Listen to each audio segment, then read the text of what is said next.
Orio. Orio nyo. Msipumzike alo. Hakaribu.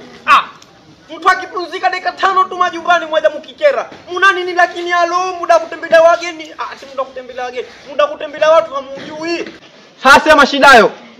Mara nyinyi hamjata muda kutembelea wageni. Muda huu muda kutafuta watoto lakini mmoja tu majumbani mkitukera. Mambo mengine tusifanyiane. Huu muda kupumzika mtu kashakula kashashiba. Angalo uko kwenye kuchipuchi hotahe mtu ache. Hiyo nguvu ya kuongea hiyo ilikuwa itumie vizuri kwenye kufanya usafi wa mazingira. Haya ninakuja kuomba msaada.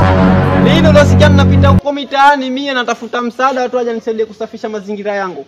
Mimi napajua katika mapango kwangu na hizo nitaka wewe kukera?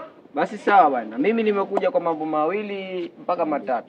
Jambo la kwanza tunahitaji usafi uendelee kufanyika ili kupunguza maradhi na kuipunguzia serikali yetu harama ila pia kwa ajili ya usalama wenu wananchi.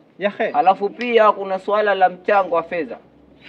Shilingi 3,000. Hii ni project iliyoanzishwa na manispaa yetu kwa ajili ya kuboresha usafi zaidi.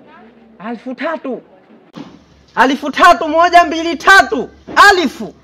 Kwanza sijaye kupigwa na kipindupindu. Halafu kama mkuhusu zitaka zisikukere, hizi zinyumbani kwangu. Ushanifahamu? Hizi taka nzangu na kama za kukera, humo muna mapolopolo na machupa nitayatia moto na hayo mataka ya ndizi na mihogo nitayafukia, nitatafuta shimo nyafukia yasikukere yahe. Ulikuwa unajua tokea mwanzo kama una uwezo wa kuzitia moto, kwa nini ukaziacha zikazagaki? Naamua kama natengeza mbolea mwenyewe je. Kwa una jeuri? Sina jeuri nakwambia ukweli wakera. Unajua unaongea na nani? Naongea na nani?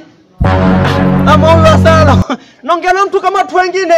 Wewe kama mimi na wewe tofauti yetu mmoja tu wewe kumvaa fulana na suruali mimi ninavaa kanzu juu. Lakini wewe ni mtu tu kama watu wengine la usinitishe. Basi nakwambia hivi, mimi ndo mkurugenzi wa wilaya hii ya Magharibi mkurugenzi wa manispaa wa wilaya ya Magharibi Mheshimiwa Simba ndo mimi. Kwa mkurugenzi ndo utakanitisha kwa mkurugenzi. Mwenyewe hapa nakwambia kwa mkurugenzi. Na kanao maskani tunywa kahawa tukicheza karata tukipiga makofi. Na kama usimba wewe Simba gani? Wala Simba nyika. Ndio maana nakuona hapa. Hauna jeuri. Asijeuri nakwambia ukweli tu. Hauna jeuri. Nakwambia ukweli, hako kwa nakuogopa. Afande. Hati afande atakanitisha kwa afande. Mimi nilikuwa mwanajeshi mjomba. Na staafu tu ndo maana nikafuga ndefu. Jeuri kijana, nifanye kazi. Ngoja rudi yangu Samehe leo tu. Nitasafisha msamehe wananchi ambao basi wanasababishia maradhi kila siku. Hatuwezi